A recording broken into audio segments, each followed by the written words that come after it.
Okay, now that we started the recording, I forgot that I did the entire introduction beforehand.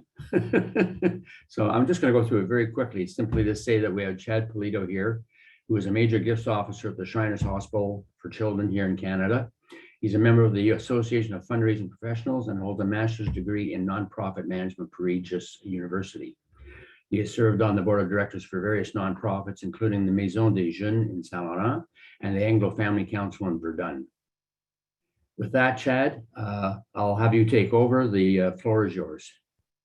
Perfect.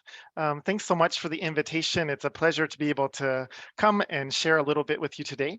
Can everyone see my screen? I tried to share it. Just wanted to make sure that that's up and running. Yes, great. So good. So, as was mentioned, my name's Chad. I joined the donor development team here at the Shriners Hospital last September as a major gifts officer. I'm the father of 2 teenage patients here at the hospital, and my family's experience with the Shriners Hospital has been nothing but extraordinary. When the opportunity arose for me to join the team here, I immediately seized that opportunity. My desire is to ensure that the hospital here has the necessary funds to be able to provide the same kind of care that my kids experienced while they were here. And it's a little something that we call the Shriners magic. This afternoon, I'm going to share with you a little overview of the hospital, kind of our unique approach to care, as well as some of our current fundraising projects. How many of you are familiar with the Shriners Hospital and have seen the hospital either at the old location or the new location here at the Glen site? I see some hands going up there. The Shriners Hospital has been around since 1925, and it was built thanks solely to the philanthropic efforts of the Shriners fraternity. The Canadian Hospital is a short-term acute care center that does provide ultra-specialized pediatric orthopedic care for so many different complex disorders such as osteogenesis imperfecta, which is also known as brittle bone disease, as well as severe spinal and limb anomalies. Our children that come here come from across Canada, the US, and around the world, and they've all benefited from the groundbreaking research that takes place here at our hospital, as well as our innovative treatments. All of this work is thanks to the Shriners fraternity from across Canada. They really ensure that patients have access to the care here and invest highly in transportation to ensure that families can get the care they need and that they're flown in, welcomed at the airport, and that their housing is looked after while they are here for their care. And all of this is at no additional cost or financial burden to the families. Our mission at the Shriners is 3 parts, but it has one goal: to change and improve lives. We do this by providing ultra-specialized orthopedic and care to children. We also conduct research to gain knowledge about the diseases that are impacting children and how do we care and deliver on these treatments, and also on teaching the next generation of physicians and healthcare professionals. And this mission, as I mentioned, is carried out without any additional financial burden to families. So when people come in here, we don't want them to have to worry about cost or how am I going to pay for the surgeries or the care and that's required afterwards and all of the braces or medical equipment that would be necessary to carry out the treatment. We are the only ultra-specialized pediatric hospital in Canada. And on the screen, you can see a number of the conditions that we treat here, anything from clubfoot to scoliosis and even sports injuries here. So you probably know someone in your life that has been treated here or been affected by one of these conditions. What makes the Shriners unique? Well, it's a holistic approach to healthcare. It's something that we call wraparound care, and it not only looks at the condition that children are presenting themselves with, but also on how that impacts every area of their life, their family life, life at school, sports, social activities. It really aims to treat how are they going to live out their life and not just treat the condition? And this wraparound care was something that I experienced firsthand as a father of 2 patients here. As a parent, your desire is for your children to be happy and healthy.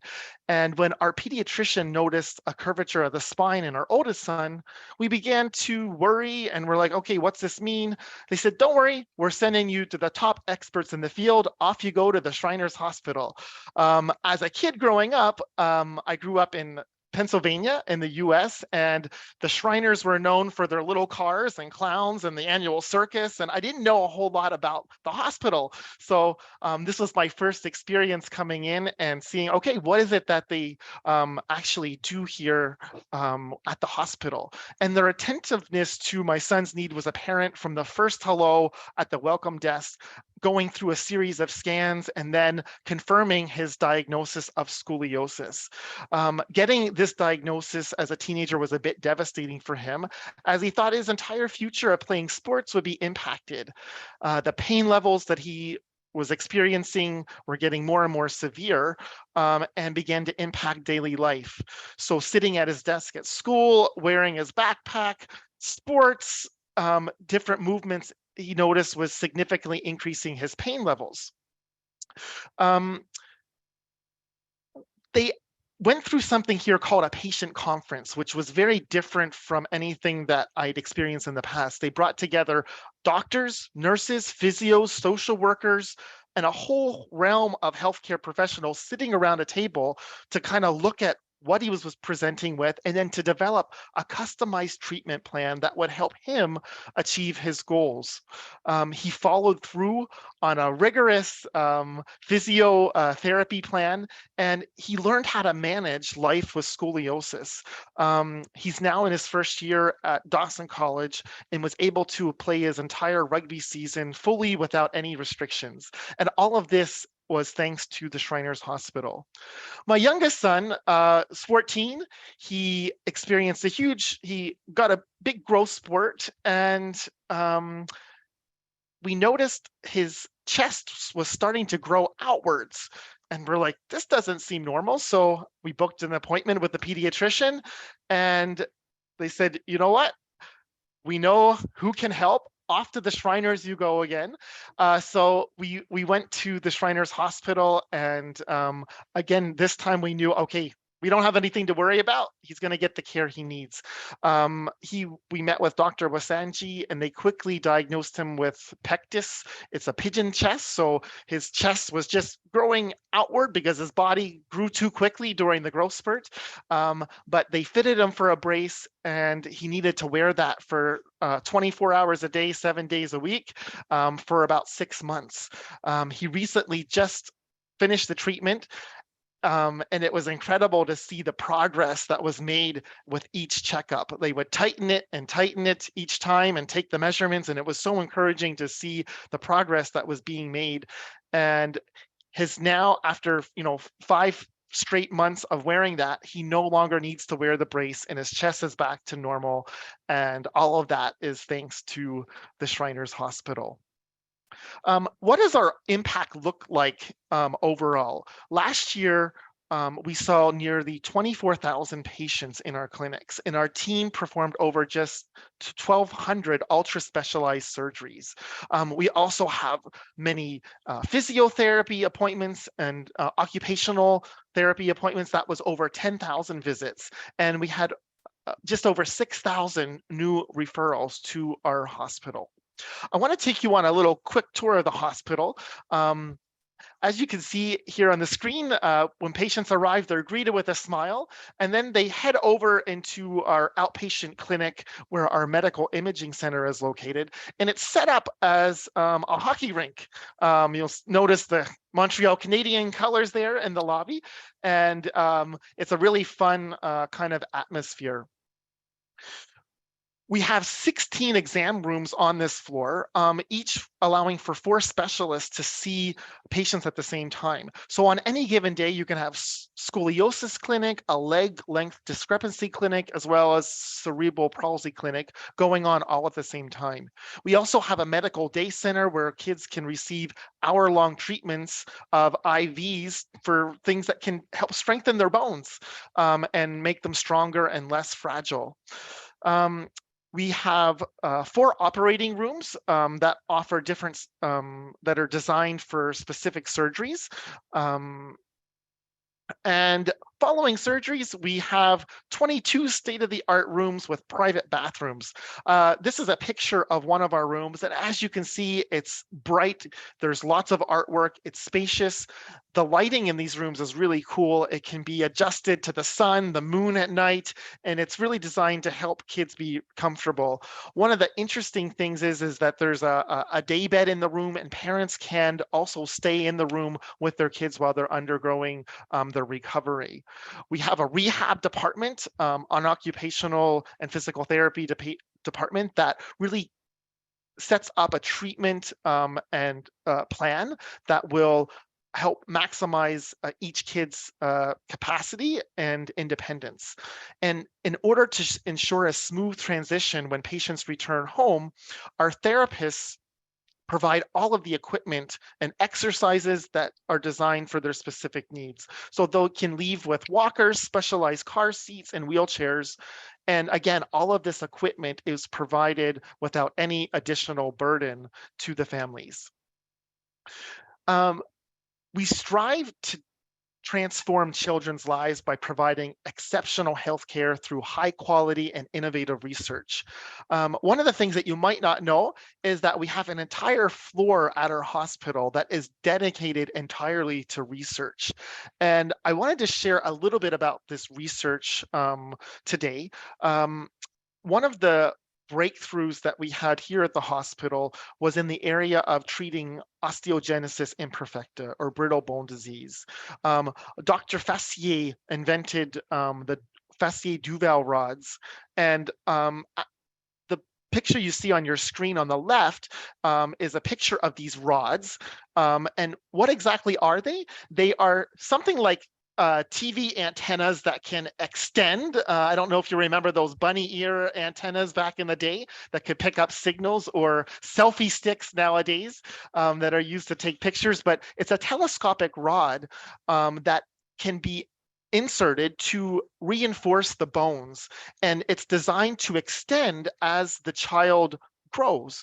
And so it's inserted through a minimally invasive surgery, and it's attached to the growth plates. And so a child requiring this surgery would normally have to undergo like 16 operations in their lifetime, but thanks to this treatment, they only need 4.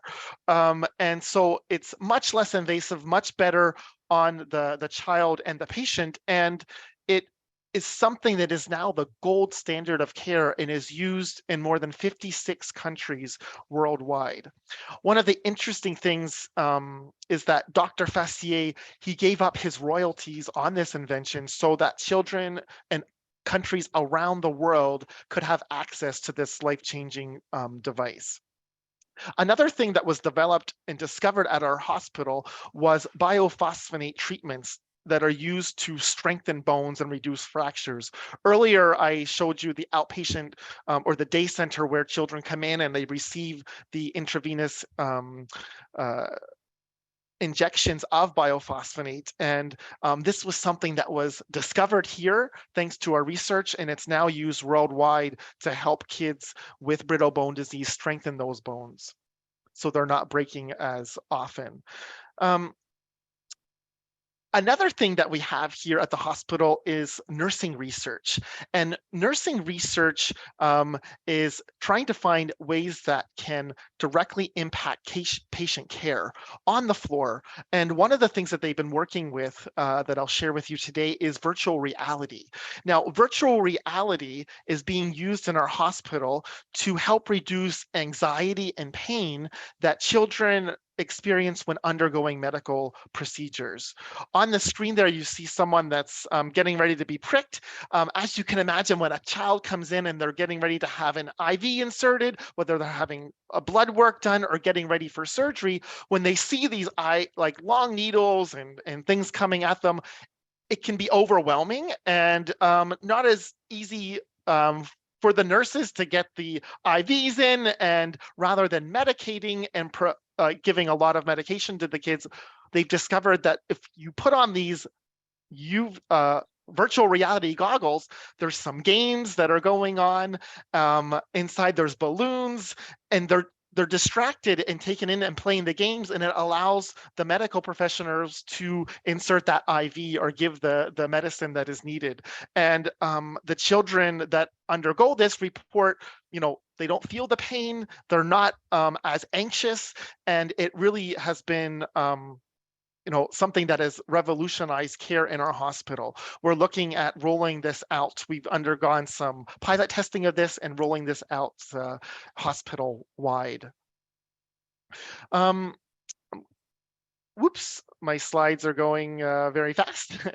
One of the things that makes the difference here at the hospital are the staff that are here. And all of the Shriners hospitals across North America, we measure patient satisfaction with parents as to their experience in either the clinic, day surgery, or inpatient units. And this survey and the results are handled by an independent surveyor called Press Ganey, who do surveys across all hospitals in North America. And the results of these surveys help our team to pick up on some issues to improve, and also to provide positive feedback to our staff. It's one of the things I wanted to highlight is that our inpatient staff has scored above the 95th percentile on all categories in the last 7 years.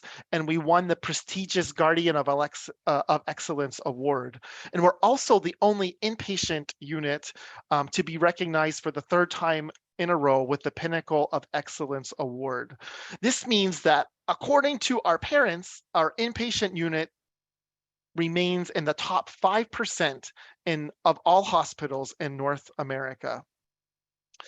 The next slide here kind of speaks to the likelihood of patients to recommend our hospital. You can see 98%, 96%, 98.8%. Generally, our families and patients are extremely happy with the care that they receive here, and are quite satisfied. I just wanted to share, as you can imagine, the operating budget of the hospital, it costs money to run. It's about $36 million every year. And out of that, the Quebec government covers a significant portion for our doctors and our nurses and our support staff. But we need to raise about $7 million every year to help provide the care that we do here at the hospital. As a major gifts officer, I'm responsible to raise funds for a number of projects, including nursing research, which is about $250,000 a year, a new endowed research chair in collaboration with McGill University. This position will help further advance pediatric musculoskeletal research and lead to other life-changing treatments. And finally, I have the privilege to raise funds for some hospital equipment that will be used for the diagnosis and treatment of the conditions that children present themselves with in our hospital. Does anyone know what this machine is on the screen there? I just wanted to share the screen. Well, it's an EOS machine, and this machine is used to give a full body scan all at once of patients when they come in for things like scoliosis. And rather than having to piecemeal different scans together, this one will do one complete scan, and very quickly the doctors will be able to see exactly what's happening. It will inform treatment. But a machine like this costs over $900,000, and this is something that we're fundraising for. Our current machine is at the end of its life. It requires some updates, and so we're in the process of raising funds for a new machine like this. I just wanted to close by, just thanking you for the opportunity to share about the work of our hospital. And one of the fun parts of my job is being able to call donors and to thank them for their support. Just before Christmas, I had the opportunity to call a first-time donor, and it turns out he was the father of one of our patients who just underwent surgery, and he was blown away by the care they received here. And he said, you're an absolute jewel of a hospital. There's so many angels there, and it was just incredible. And this is why we're here. To help kids as they journey through difficult medical diagnoses, to support families, to help children take those first steps, to throw the first ball, and to live their best life. So on behalf of all of the exceptional patients here at the hospital, I thank you for the opportunity to share about the work that we do. Wow, that's something else. I'll tell you, I think we're going to have a few questions here. I'm going to start with something that Merle put into the chat. Apparently there was a picture of a child named Caleb. Yes. And who was in the U.S. Shriners ads for a while. Is he okay? Yeah, he's doing very well. He's doing very well. He's one of our patient ambassadors, and you'll often see him on TV. So he's doing very well. Excellent. Thank you very much for that. Rod, you had a question? Well, it's actually more of a comment and a story. I was at a presentation about the Shriners some years ago when the old building opposite the Montreal General was being redeveloped. And the battle to retain the Shriners in Montreal, London, Ontario was the favored spot. And a group of Montrealers really went to bat. You had to get a vote, I guess, down in Philadelphia or somewhere in the States. In Tampa. Yeah. And they lobbied and lobbied and lobbied. And I believe the vote was only won by 2, like something like 106 to 104, to retain it in Montreal. And then the Shriners was built on time, on budget, not like the adjoining MUHC at 25 billion or whatever it was. I think it was $123 million, if I recall. Yeah. So it was quite a story of retaining that in Montreal. Absolutely. We're so fortunate that the hospital was able to stay here in Montreal. In fact, there's about 90% of our patients come from the Montreal area in Quebec. So we're very fortunate to have this ultra specialized hospital right here in our city. Chad, are there more locations in the US? Yes, there's over 20 locations across the US and in Mexico, but we are the only hospital in Canada. We are expanding through outreach clinics, and we have a number of clinics across Canada. So we're hoping to be able to reach more kids across Canada in different locations as we move forward. Okay.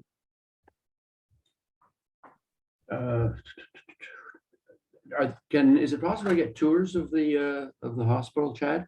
Absolutely. I would be more than delighted to, give a hospital tour to anyone that would be interested in coming to our site. So be more than happy to arrange that. Okay, excellent. And I missed it. You told Rod how many hospitals are in North America? There's just over 20 hospitals in North America. Okay, and how many are in the world? Well, yeah, they're mainly just in North America. Oh, they are. Okay, Yeah. I thought they were all around the world. I didn't realize that. And there's just the one in Canada. Yeah. Interesting. Now, are you George? You have something to ask? Yes, he was asking if I know anybody that's been there. Well, I personally was taken to the hospital. I was probably around 7 or 8 years old. It was the time that a lot of young kids were getting polio. Yes. And I had a knee that was swollen and I couldn't use it. I think I spent 5 days there. As a kid, I never asked what the diagnosis was. I was fine after. So Wow. I've often thought about asking for my file, but that would be now 70 odd years away. I don't know if they still would have it on file. I'm sure it's in the medical archive somewhere. Yes, okay. Well, one day if we go on a tour, I'd gladly go and then I'd gladly try and have a look at that. But I gathered that obviously I didn't have polio, but Yeah. something was, they couldn't diagnose it at my home, so off to, in an ambulance. Of course, I was the most popular kid on the block, because all the kids knew Georgie was going to the hospital. There was the ambulance taking me. But fortunately, I didn't have a problem. I had an infection, I believe, that they cleared up. But I spent a couple of nice afternoons out on the balcony that was available there. You know, they Yes. took you out in the sun, which was, for, you know, of course, is very healthy. But yeah. Chad, what's going on with the property, the old property up on the mountain? It was sold, I believe. I'm not exactly sure who it was sold to, but I think there's plans in the coming year to make it into something else, but I can't really speak to that. But it was sold, and there are new owners, but they haven't done anything with it just yet. I heard it was the Chinese, and they're using it as a spy center. Are you serious? You should check it out. Well, it's the right color. I think Tom Burpee has been trying to ask a question. Thank Hi, you. Tom. Okay. Chad, I was on a group tour 6-7 years ago, and I'll never forget it. It was absolutely amazing, and I'd love to do it again. Two features that I remember that you hadn't mentioned might be worthwhile. One is getting the person who might be out in Calgary, the young person, to come to Montreal, and how that's dealt with financially. And also when they get here and they're in residence, but they're still meant to be keeping up with their schoolwork, and how you deal with that, those two features.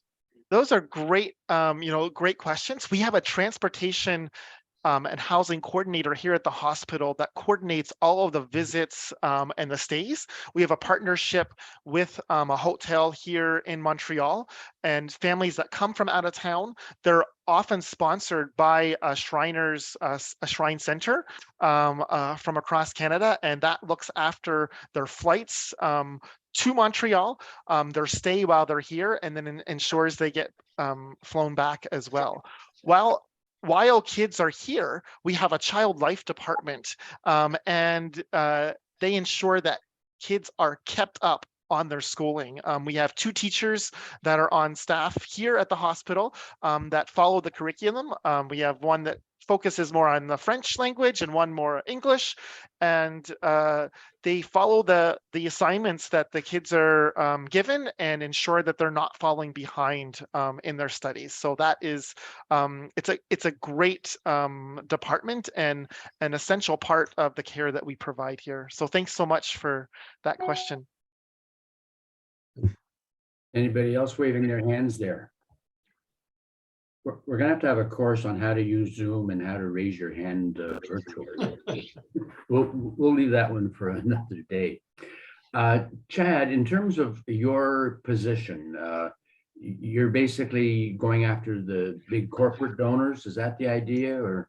Looking at individual donors, foundations, anyone that wants to support the hospital, but really trying to cultivate relationships with our existing donors, and trying to encourage and inspire legacy giving as well, and thinking about how folks can make a lasting impact long after they're gone.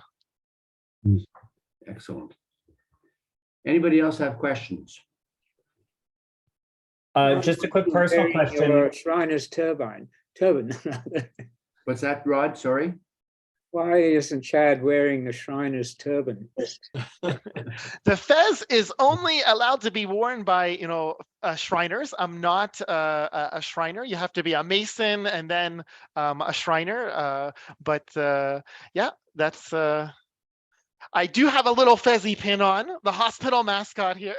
Okay. So. And you have to be small enough to fit into one of their little cars. That's it. Just a quick personal question, Chad. You said you're from Pennsylvania. Where originally in Pennsylvania are you from? I'm from Altoona, Pennsylvania. Okay. If you've ever heard of I that. asked because my father's family is from Philadelphia, so I was just curious. Okay, wonderful. I have family in Philly as well. I'm used to seeing Shriners do things at the Mummers Parade. Mm, Okay, I think we've run out of questions here. And and it was nice to see the pictures of inside the new building. I mean, it looks pretty fantastic. It's only about 5-6 years old now, I guess, but it's some of the innovations are really incredible. And I wasn't certainly aware of all the different things that the Shriners are capable of doing. So kudos to you for the fundraising and to everybody that you work with. well, thanks so much. And thanks so much for having me. Well, thank you very Okay. much. And you. we're going to continue with our meeting now.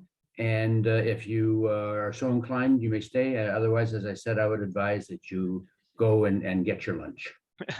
Well, thanks so much for having me, and I wish you all a wonderful day. Take care now. Bye. We do. Bye-bye. Hi, Thank Chad. you, Chad.